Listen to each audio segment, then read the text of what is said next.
아멘. 오늘 금요 기도에 나오신 여러분을 축복합니다. 2주 동안 많은 성도님들이 맥주감사절 특별 새벽 기도에 나오셔서 간절히 기도하는 은혜의 시간을 가졌는데요. 새벽 기도 때 또 하나님께서 베풀어 주신 은혜를 기억하고 감사하는 시간이 되었습니다. 2주 동안의 맥주감사절 특별 새벽 기도회가 오늘 금요 기도회를 마지막으로 마치게 되는데, 오늘도 크신 하나님의 은혜가 함께 하시기를 주님의 이름으로 축복합니다. 여러분 필경대회 출석부에 여러분 이름에 체크를 다 하셨죠? 안 하셨나요? 네, 안 하고 딴소리 하지 마세요. 안 하고 뭐 누락됐다 다 비치해놨는데 왜 본인이 안 쓰시고 빠졌다고 하시는 건지, 오신 분들 다 출석 체크를 하시면 그거를 해서 최우수상, 우수상, 장려상으로 또 알찬 시상을 준비하도록 하겠습니다. 깜빡하시고 오실 때 안 하셨으면 가실 때 또 깜빡하시겠죠? 가실 때 안 하신 분들은 가실 때도 체크하시기 바랍니다. 오늘 시편 71편은 인생의 황혼기에 이른 백발의 노인이 된 다윗의 찬양과 신앙 고백의 내용입니다. 다윗 때 이스라엘이 크게 번성하고 강대한 나라가 되었지만 이방 나라들과의 전쟁과 위협은 끊이지 않았습니다. 두 번이나 아들들이 반란을 일으켰어요. 한 번은 압살롬이 일으켰고, 그 이후에 솔로몬이 왕이 되기 직전에 아도니아가 또 반란을 일으킵니다. 백발이 노인이 되어서 쇠약해져 가는 그런 상황에서 여전히 다윗의 적들은 기세가 등등했고, 그리고 다윗의 삶에 위기와 어려움이 찾아왔습니다. 그럴 때마다 다윗은 하나님께 소망을 두었고 하나님을 의지하였습니다. 오늘 1절에서도 말씀을 보시면 주께 피하오니 수치를 당하지 않게 해달라고 기도합니다. 2절에서도 뭐라고 합니까? 나를 건지시고 나를 도와 나를 구원하소서라고 하나님께 기도하지 않습니까? 어려움 속에서도 어떻게 다윗은 그렇게 그 믿음을 잃지 않을 수 있었을까? 어려움 속에서도 어떻게 다윗은 하나님을 찾고 기도할 수 있었는가? 이 백발이 된 다윗의 믿음의 고백을 함께 나누기를 소망합니다. 위기 속에서 다윗은 첫째로 주는 나의 소망이라고 고백하였습니다. 한번 따라 하시겠습니다. 주는 나의 소망이십니다. 5절의 말씀을 볼까요? 같이 읽겠습니다. 시작. 주 여호와여, 주는 나의 소망이시요 내가 어릴 때부터 신뢰한 이시라. 아멘. 다윗은 주님은 나의 소망이십니다라고 고백했어요. 여러분에게도 하나님이 소망이 되십니까? 여러분에게도 하나님이 희망이 되십니까? 그런데 다윗의 이 소망은 그저 잘 될 거라고 생각하는 막연한 바람이나 낙관적인 생각은 아니에요. 다윗의 소망은 구체적인 근거가 있는 소망입니다. 그 구체적인 근거가 뭡니까? 과거에 하나님께서 응답하여 주셨고 나를 구원하여 주셨다라는 것을 경험한 체험적 신앙에서 나온 확신이라는 거예요. 여러분 무슨 뜻인지 이해가 되시죠? 그냥 막연하게 잘 되겠지 뭐, 그런 게 아니라는 거예요. 지금 5절의 말씀을 여러분 다시 한번 보겠습니다. 주 여호와여, 주는 나의 소망이시오. 뭐라고 되어 있습니까? 내가 어릴 때부터 신뢰한 이시라. 다윗은 하나님을 어릴 때부터 신뢰해 왔다라고 고백합니다. 양을 치던 목동일 때부터 하나님께서 그 사나운 짐승으로부터 다윗을 지켜주시고, 골리앗과 싸울 때에 하나님이 지켜주시고, 사울 왕의 위협으로부터 하나님께서 지켜주시고, 수많은 전쟁과 전투 가운데서도 하나님이 지켜주셨는데 그 어려서부터 경험했던 그 경험치가 있다라는 거예요. 그래서 이 다윗의 고백은 구체적인 체험적 신앙에서 나온 소망이라는 거예요. 그냥 아예 잘 되겠지, 그런 막연한 낙관적인 태도가 아니라 과거에 분명히 나를 도와주셨던 그 하나님이시기 때문에 지금도 앞으로도 나를 도와주실 거라는 구체적인 체험에 근거한 소망이라는 거예요. 여러분 지금까지 살아오시면서, 지금까지 신앙생활 하시면서 이런 하나님의 체험적 신앙이 있으십니까?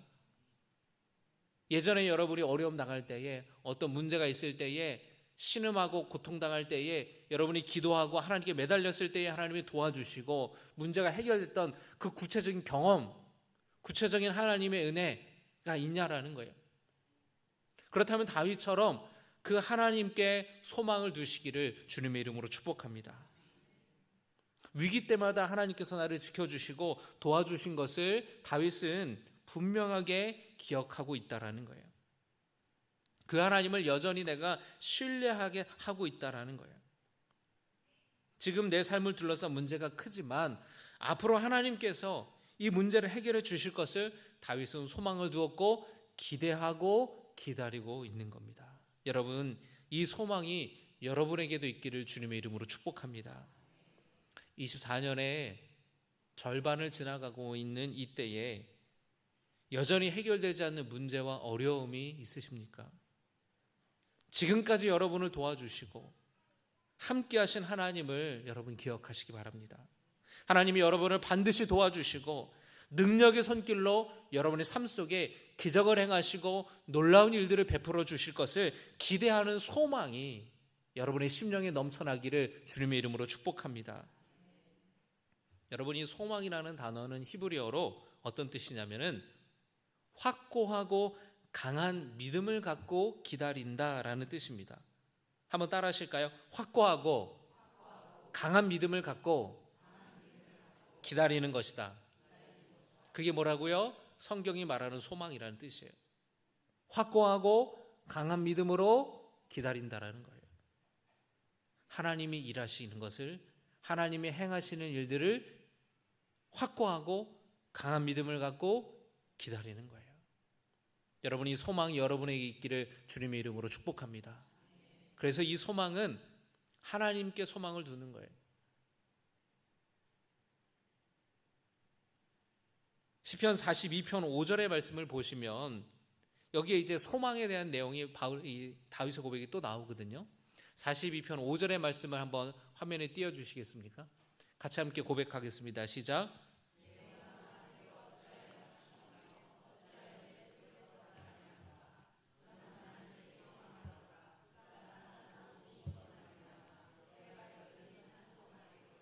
다윗이 지금 자기 스스로에게 하는 말이에요.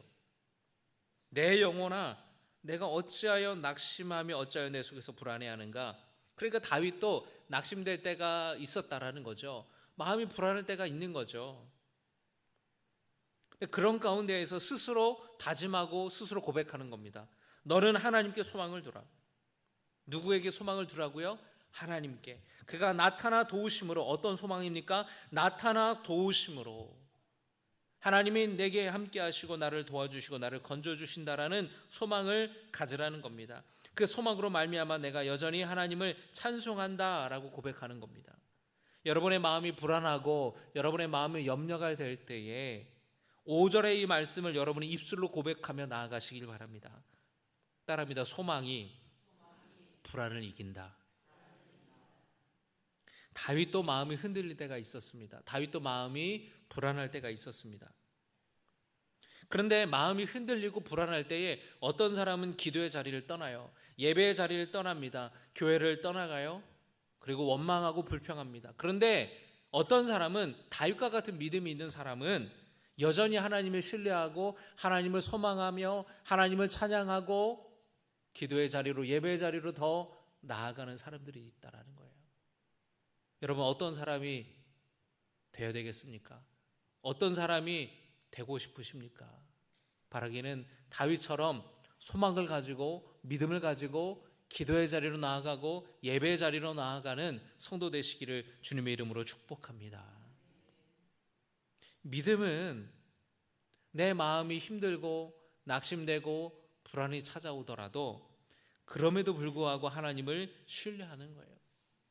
믿음은 그럼에도 불구하고 하나님께 소망을 두며 기다리는 거예요.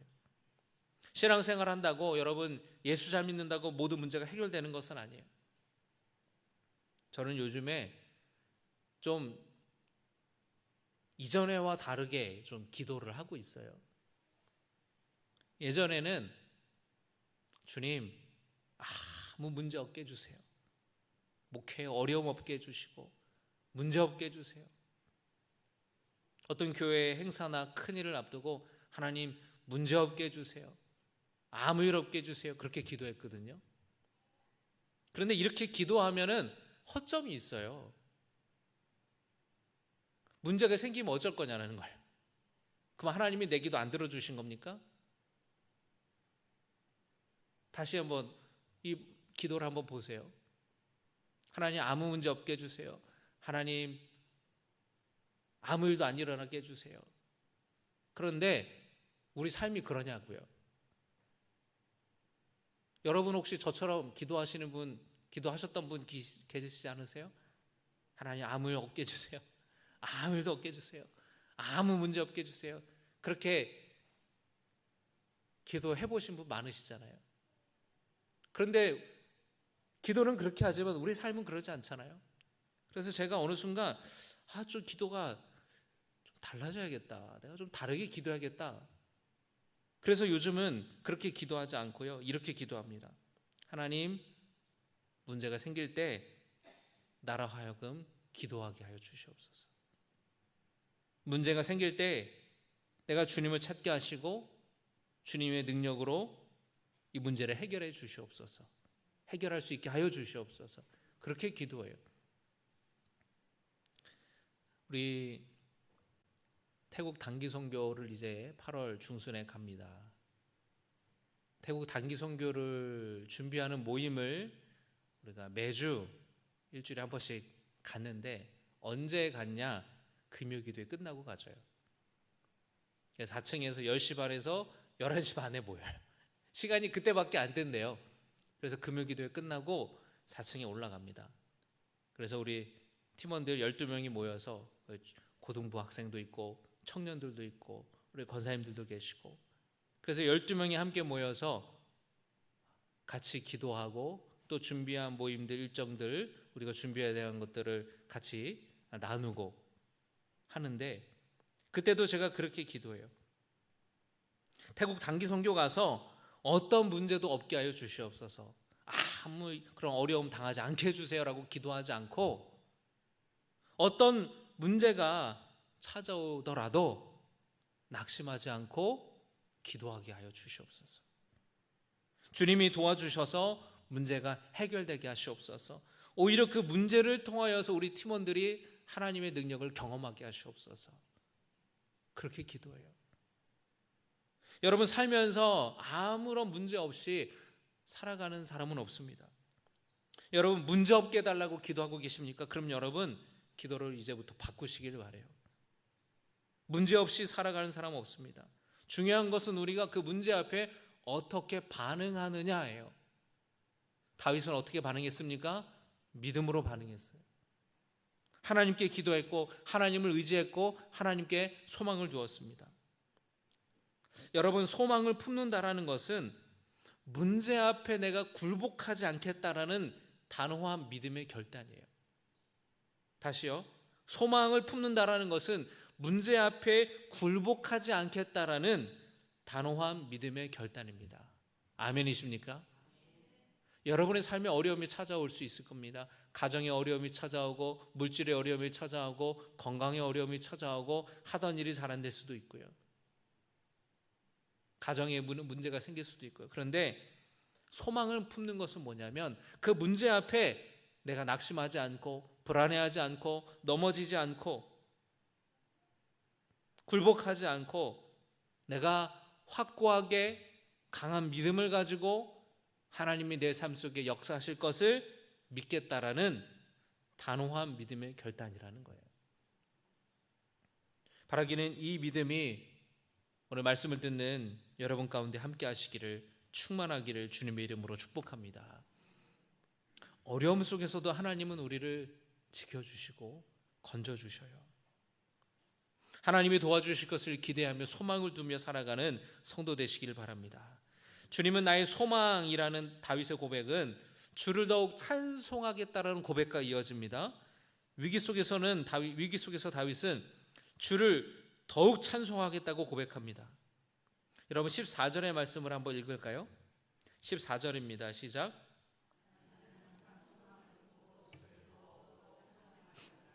아멘. 나는 항상 소망을 품고 주를 더욱 찬송하리다. 나는 주를 찬송하겠습니다 보다 더 강조한 거죠. 더욱이라는 말이 지금 2번이나 들어갔으니 굉장히 강조한 표현이지 않습니까? 포기하고 낙심하면 찬양할 수가 없어요. 소망을 품은 자만이 찬양할 수가 있습니다. 하나님이 나를 구원하여 주셨고 하나님이 나를 도와주셨고 하나님이 나를 지켜주셨기 때문에, 그것을 내가 경험했기 때문에 앞으로도 그럴 것임을 기대하고 소망하기 때문에 그 하나님을 높이고 그 하나님을 찬양하겠다라는 거예요. 다윗은 하나님의 행하신 일들을 알리겠다라고 선언합니다. 15절과 16절, 우리 같이 14절까지 읽었는데 15절 16절도 읽겠습니다. 시작. 내가 측량할 수 없는 주의 공의와 구원을 내 입으로 종일 전하리이다. 내가 주 여호와의 능하신 행적을 가지고 오겠사오며 주의 공의만 전하겠나이다. 아멘. 하나님이 행하신 일들을 전하겠다고 얘기하고 있어요. 지금 여러분, 다윗은 어려움에 빠졌습니다. 어떤 위협 속에 있습니다. 어떤 문제가 있습니다. 그럼에도 불구하고 측량할 수 없는 주의 공의와 구원을 내가 종일 전하겠다고 맹세하는 거예요. 하나님이 행하신 능하신 행적들을 내가 전하겠다고 맹세하는 겁니다. 앞서서 14절에서는 찬송한다고 했잖아요. 그런데 15절 16절에서는 주님이 행하신 능하신 일들을 내가 전하겠다고 하잖아요. 그런데 제가 이 말씀을 쭉 묵상하는데 이 2가지가 같은 거구나라는 게 느껴지는 거예요. 무슨 소리냐? 찬양은 우리가 생각할 때에 어떤 음악적인 부분이라고 생각을 하잖아요. 멜로디가 있고 노래하는, 그걸 찬양이라고 생각하는데 사실은 찬양이라는 것이 꼭 멜로디가 있는 노래가 아니라 하나님을 높이는 것 자체가 찬양이에요. 무슨 뜻인지, 제가 무슨 말씀드리는지 아시겠죠?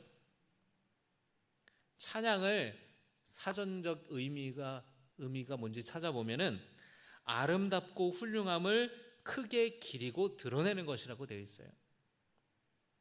시편의 시들이 이렇게 우리가 많지만 이스라엘 백성들이 어떤 멜로디로 노래했는지, 어떻게 예배 때 성가대가 찬양을 했는지 우리는 알 수 없습니다. 그렇지만 그렇다고 해서, 멜로디가 없다고 해서 시편을 찬양이라고 말하지 않죠. 멜로디 모르지만 시편은 찬양입니다. 왜냐하면 하나님을 높이고 하나님의 영광을 드러내기 때문에. 이 시가 말이죠. 다윗은 하나님을 찬양하였고 하나님을 전하였습니다. 하나님이 행하신 행적과 공의와 구원을 입술로 고백하고 그 하나님을 전하였어요. 그러니까 찬양하는 것과 주님의 능하신 행적을 전하는 것과는 연결이 되는 거예요. 찬양이 하나님을 높이는 거잖아요. 하나님을 크게 기리고 하나님의 영광을 나타내는 건 아닙니까? 다윗은 지금 바로 그것을 하고 있어요. 하나님의 행하신 행적과 공의와 구원을 내가 전하겠다고. 그러니까 이 전도하는 것과 찬양하는 것이 연결이 된다는 겁니다. 전도하는 것은 그저 예수 믿으라고 교회 다니라고 하는 게 전도가 아니고요. 전도는 성경 속에서 하나님이 이스라엘 백성들에게 행하신 능력, 하나님이 행하신 놀라운 일들을 전하는 거예요. 내 삶 가운데에 하나님이 행하신 일들을, 그걸 전하는 게 바로 전도예요. 그리고 그 하나님이 행하신 일들을 말하는 것이 바로 찬양이에요. 그래서 찬양이 전도가 되는 거예요. 여러분, 다윗이 위협 가운데에서, 어려움 가운데에서 오히려 하나님을 찬양했습니다. 하나님의 행하신 놀라운 행적들과 하나님이 베푸신 구원과 하나님의 얼마나 공의로우신 분을 찬양하고 전하였어요. 여러분, 그런 성도 되시기를 주님 이름으로 축복합니다. 여러분의 삶 가운데서 하나님이 행하신 일들을 우리가 기억하는 거예요. 그리고 내 입술로 고백하고, 그리고 주변에 다른 사람에게 그 일들을 전하는 거예요. 내가 하면 찬양이고 다른 사람에게 전하면 그게 전도가 되는 거예요. 위협 속에서 다윗은 마지막으로 하나님을 견고한 피난처로 고백하였습니다. 7절의 말씀 우리 같이 읽겠습니다. 나는 무리에게 이상한 징조같이 되었사오나 주는 나의 견고한 피난처시오니. 아멘. 다윗은 주님은 나의 견고한 피난처시오니라고 고백하였어요. 그런데 이 앞에서 나는 무리에게 이상한 징조같이 되었습니다 라고 말하는 것은 무슨 뜻일까요? 이건 무슨 뜻이냐면 사람들이 지금 어려움에 처한 다윗을 보면서 어려움에 처한 다윗 그 상황을 하나님이 주신 경고로 받아들이고 있다는 거예요. 무리에게 이상한 징조같이 되었다. 그게 바로 사람들을 볼 때는 지금 다윗이 처한 어려운 상황이 하나님이 내리신 경고처럼 보였다라는 거예요. 백발이 된 노년의 이 다윗의 주변에 사람들이 많았지만 다윗은 외로웠습니다. 그때 다윗은 고백합니다. 주는 나의 견고한 피난처시오니. 다윗은 하나님을 나의 견고한 피난처시라고 고백합니다. 여러분, 외로울 때에 괴로울 때에 피난처 되시는 하나님께 나아가시기를 주님의 이름으로 축복합니다. 나를 숨겨달라고, 나를 보호하여 달라고, 나를 지켜달라고 여러분 주님께 나아가시길 바랍니다. 하나님이 여러분을 막아주시고 하나님이 여러분을 지켜주시고 하나님이 여러분을 보호하여 주실 줄로 믿습니다. 20절에 다윗이 이렇게 고백합니다. 우리에게 여러 가지 심한 고난을 보이신 주께서 우리를 다시 살리시며 땅 깊은 곳에서 다시 이끌어 올리시다. 다윗은 이렇게 말하는 거예요. 저들의 말처럼 이 고난이 하나님이 주신 고난일지라도 주님은 다시 나를 살리시고 땅 깊은 곳에서 나를 다시 이끌어 올려 주실 거라고 다윗은 고백하는 거예요. 이것이 바로 다윗의 믿음이에요. 우리는 어떤 고난이 찾아오면 하나님을 원망하기도 하고 하나님께 불평을 하기도 합니다. 그러나 다윗은 피난처 되시는 하나님께 피하였고 하나님께 소망을 두며 찬양합니다. 지금 찾아온 고난이 설령 하나님이 주셨을지라도 다윗은 다시 살리시고 다시 이끌어 올리실 것을 믿었다라는 거예요. 위기 속에서 여러분 우리는 이 다윗의 고백을 배워야 돼요. 맥주감사절을 앞두고 여러분의 삶은 어떠십니까? 다윗처럼 위기에 빠져 있습니까? 여러분의 마음은 어떠신가요? 낙심되고 불안하십니까? 다윗처럼 하나님께 소망을 두며 찬양하고 설령 이 고난이 하나님이 주신 고난일지라도 변치 않는 믿음으로 신뢰하며 나아가는 성도 되시기를 주님의 이름으로 축복합니다. 구약의 출애굽 당시에 하나님이 행하신 이적들을 경험하고 나서도 이스라엘 백성들이 하나님을 원망했어요. 하나님께 불평했습니다. 다시 애굽으로 돌아가자고 아우성쳤습니다. 모세가 하마터면 죽을 뻔했습니다. 여러분 참 이 똑같은 어떤 어려움과 똑같은 문제 앞에서 이렇게 사람들의 반응이 달라요. 어떤 사람들은 믿음으로 반응하고 다윗처럼 어떤 이스라엘 백성들은 원망과 불평으로 반응하는 겁니다. 맥주감사절을 앞두고 나서 여러분의 삶 속에 이 감사절을 맞이하는 여러분의 모습이 어떤 모습이 되어야 되겠습니까? 원망하고 불평하며 낙심하며 불안한 마음으로 남은 반년을 살아가야겠습니까? 아니면 그럼에도 불구하고 하나님께 소망을 두며 하나님을 찬양하며 하나님을 의지하며 살아가야 되겠습니까? 바라기는 하나님께 소망을 두고 찬양하면서 변치 않는 믿음으로 하나님을 신뢰하며 나아가는 우리 모든 신갈교회 성도 되시기를 주님의 이름으로 축복합니다. 그 믿음으로 승리하시기를 주님의 이름으로 축복합니다. 이 시간에 주신 말씀을 의지하며 함께 찬양하며 나아가기를 원합니다.